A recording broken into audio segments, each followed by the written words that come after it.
नमस्कार प्यारे दर्शकों, हमारे चैनल रोमांचक हिंदी स्टोरी में आपका हार्दिक स्वागत है।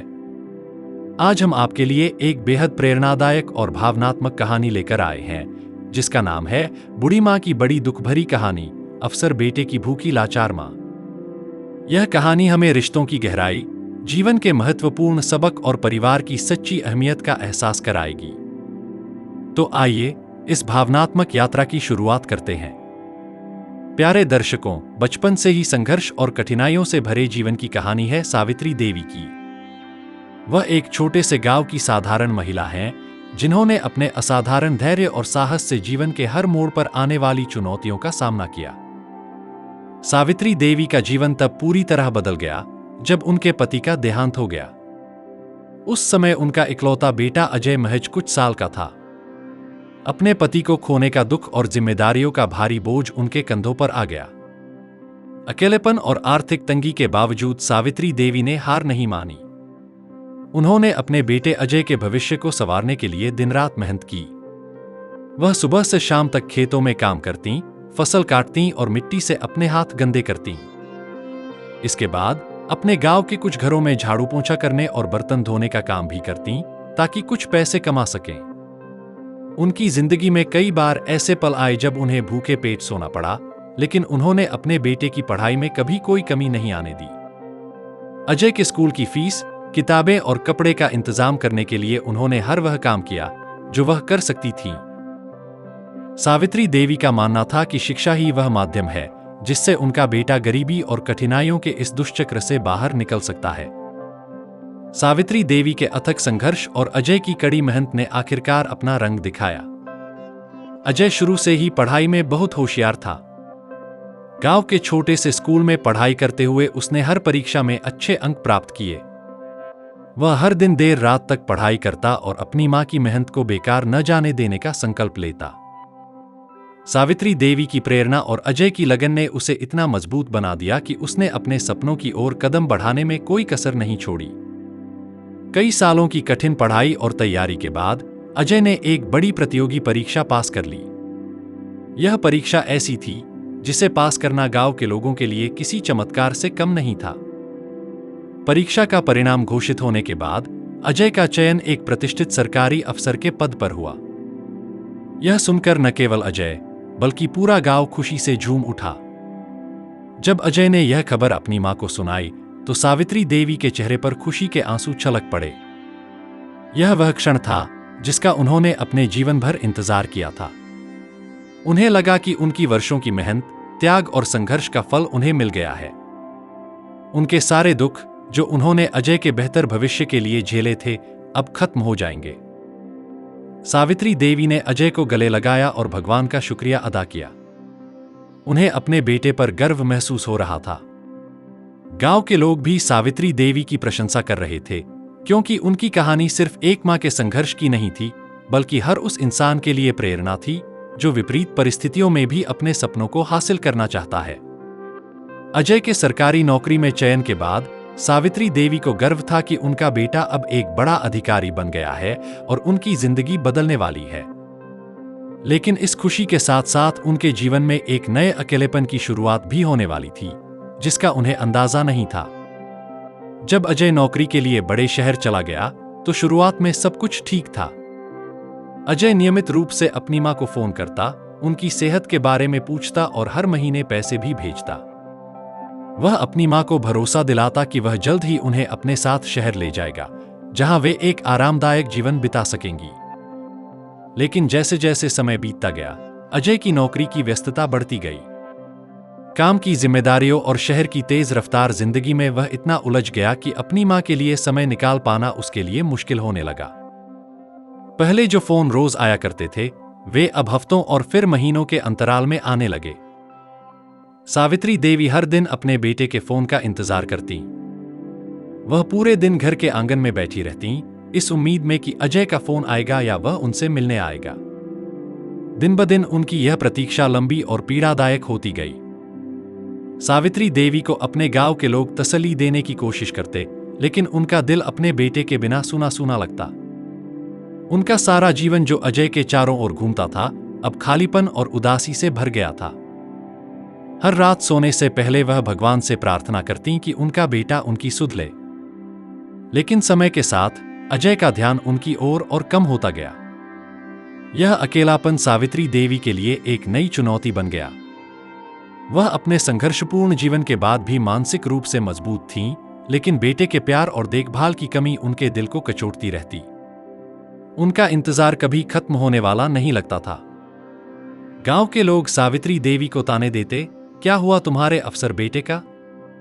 तुम्हें तो अब आराम की जिंदगी जीनी चाहिए थी, लेकिन तुम तो अब भी भूखी और लाचार हो। इन बातों को सुनकर सावित्री देवी की आंखों में आंसू आ जाते। उन्होंने अपने बेटे को याद दिलाने के लिए कई बार उसे चिट्ठियां लिखीं, लेकिन कोई जवाब नहीं आया। एक दिन सावित्री देवी ने हिम्मत करके अजय के शहर जाने का फैसला किया। वह अपनी सारी बची खुची जमा पूंजी लेकर शहर पहुंची। अजय के बड़े से बंगले के सामने पहुंचकर उन्होंने दरवाजे की घंटी बजाई। दरवाजा खुला तो सामने उनकी बहू खड़ी थी। बहू ने उन्हें अंदर आने दिया, लेकिन उनके चेहरे पर कोई अपनापन नहीं था। जब अजय अपने घर लौटा तो सावित्री देवी के दिल में बेटे को देखकर मिलने की खुशी का सागर उमड़ पड़ा। उन्होंने सोचा था कि उनका बेटा उन्हें देखकर खुशी से गले लगाएगा और उनके आने का कारण पूछते हुए उनका हाल चाल लेगा। लेकिन जब अजय ने उन्हें देखा तो उसकी आंखों में न तो वह पुरानी ममता थी और न ही सम्मान। उसका चेहरा भावशून्य था, जैसे किसी अजनबी को देख रहा हो। अजय ने औपचारिकता भरे लहजे में कहा, मां, आपको यहां आने की क्या जरूरत थी? गांव में ही ठीक थीं आप। यहां मेरी नौकरी और जीवन बहुत व्यस्त है। आप मेरी परेशानी क्यों बढ़ा रही हैं? यह सुनकर सावित्री देवी का दिल जैसे 1000 टुकड़ों में टूट गया। उन्होंने कल्पना भी नहीं की थी कि उनका अपना बेटा, जिसे उन्होंने अपनी जिंदगी का हर सुख त्याग कर पाला था, उनके साथ इस तरह बेरुखी से पेश आएगा। उनकी आंखों में आंसू छलक आए, लेकिन उन्होंने खुद को संभालते हुए धीमे स्वर में कहा, बेटा, मैं तुझे देखने आई थी। बहुत दिनों से तुझसे बात नहीं हुई। तेरा चेहरा देखने की बहुत इच्छा थी। उनकी आवाज कांप रही थी और हर शब्द में एक गहरी पीड़ा थी। सावित्री देवी ने सोचा था कि अजय उनकी बात सुनकर पिघल जाएगा और अपनी बेरुखी पर पछताएगा। लेकिन अजय पर उनकी बातों का कोई असर नहीं हुआ। उसने अपनी मां के लिए समय निकालने के बजाय उनके आने को एक असुविधा समझा। सावित्री देवी ने अपनी टूटती हुई भावनाओं को छुपाने की कोशिश की, लेकिन उनका चेहरा उनकी दर्दभरी कहानी बयां कर रहा था।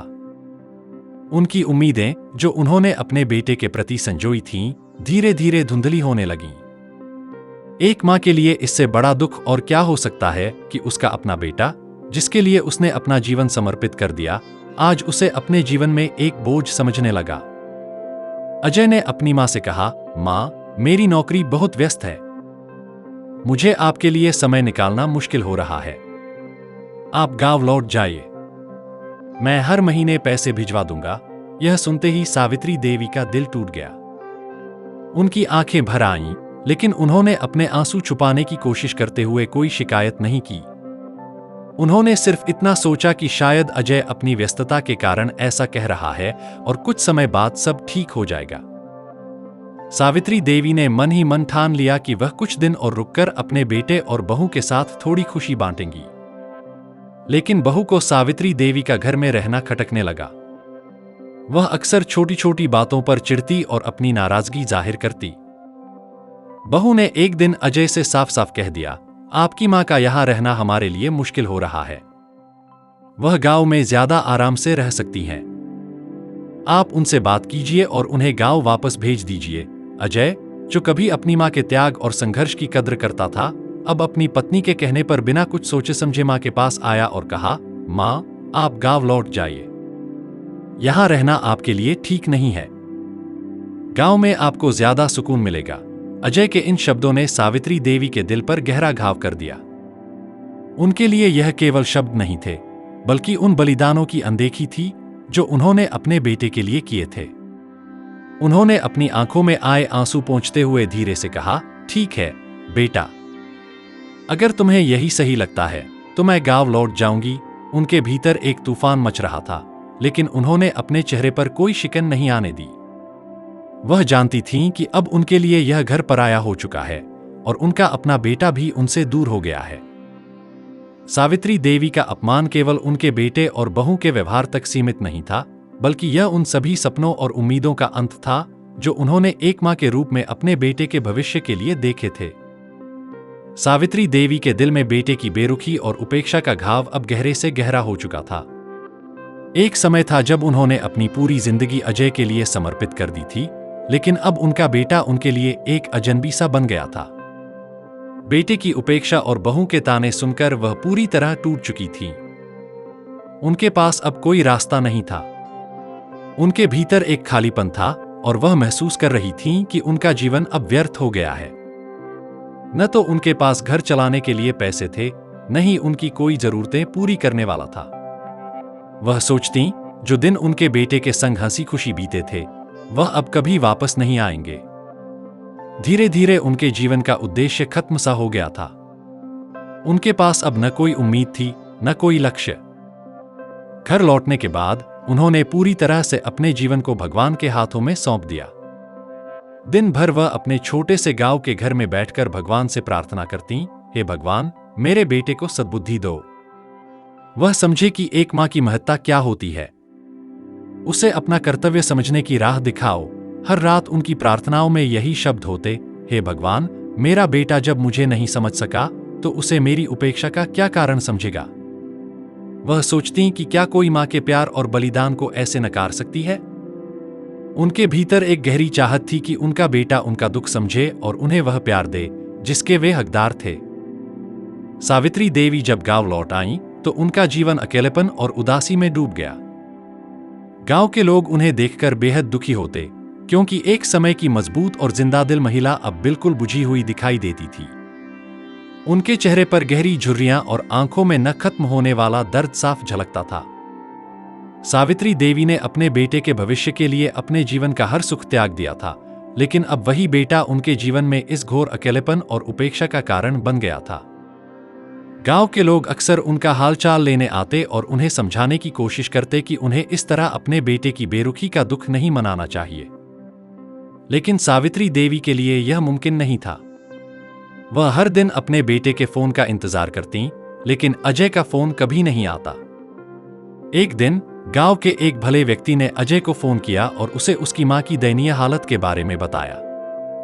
उसने कहा, अजय, तुम्हारी मां की हालत बहुत खराब है।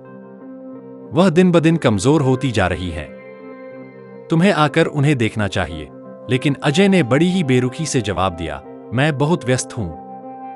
आप उनकी देखभाल कर लीजिए, मैं पैसे भिजवा दूंगा। यह कहकर उसने फोन काट दिया। यह बात जब सावित्री देवी को पता चली तो उनका दिल पूरी तरह टूट गया। वह अपने बेटे से आखिरी उम्मीद भी खो चुकी थी। इस सदमे ने सावित्री देवी को अंदर से पूरी तरह खत्म कर दिया। उन्होंने धीरे धीरे खाना पीना भी छोड़ दिया। उनकी दिनचर्या सिर्फ उनके आंगन में बैठकर अपने अतीत को याद करने और भगवान से अपने दुख को खत्म करने की प्रार्थना करने तक सिमट गई। गांव के लोग उन्हें समझाने की कोशिश करते, लेकिन सावित्री देवी के जीवन में अब कोई उम्मीद नहीं बची थी। कुछ समय बाद गांव में यह खबर फैल गई कि सावित्री देवी बीमारी और भूख के कारण चल बसीं। उनकी मृत्यु ने पूरे गांव को गहरे शोक में डाल दिया। गांव के लोगों ने महसूस किया कि उनका अंत न सिर्फ शारीरिक पीड़ा का परिणाम था, बल्कि वह उस मानसिक और भावनात्मक उपेक्षा का शिकार थीं जो उनके अपने बेटे ने उन्हें दी थी। सावित्री देवी की कहानी ने गांव के हर व्यक्ति को यह सोचने पर मजबूर कर दिया कि माता-पिता के त्याग और संघर्ष की अनदेखी करना कितना बड़ा अन्याय है। उनकी मृत्यु एक चेतावनी थी कि रिश्तों की कदर समय रहते करनी चाहिए, वरना पछताने के सिवा कुछ नहीं बचता। जब यह खबर अजय तक पहुंची तो उसे कोई फर्क नहीं पड़ा। उसने अपने अवसर जीवन में मां की अहमियत को पूरी तरह भुला दिया था। यह कहानी उन लोगों के लिए एक सीख है जो अपनी सफलता में अपने माता पिता को भूल जाते हैं। माता पिता वह नींव हैं जिन पर हमारा पूरा जीवन खड़ा होता है। अगर हम उनकी कद्र नहीं करेंगे तो हमारी सफलता भी खाली और अर्थहीन हो जाएगी। प्यारे दर्शकों, यदि इस कहानी ने आपके दिल को छू लिया और आपको प्रेरित किया हो तो कृपया इसे लाइक करें, अपने दोस्तों और परिवार के साथ साझा करें और हमारे चैनल को सब्सक्राइब करना न भूलें। हम जल्द ही आपके लिए एक और नई, प्रेरणादायक और भावनाओं से भरपूर कहानी लेकर आएंगे। हमारी हर कहानी का उद्देश्य आपको जीवन के गहरे अर्थ और रिश्तों की असली अहमियत को समझाना है। हमारी इस सुंदर यात्रा में सहभागी बनने के लिए आपका हृदय से आभार। धन्यवाद।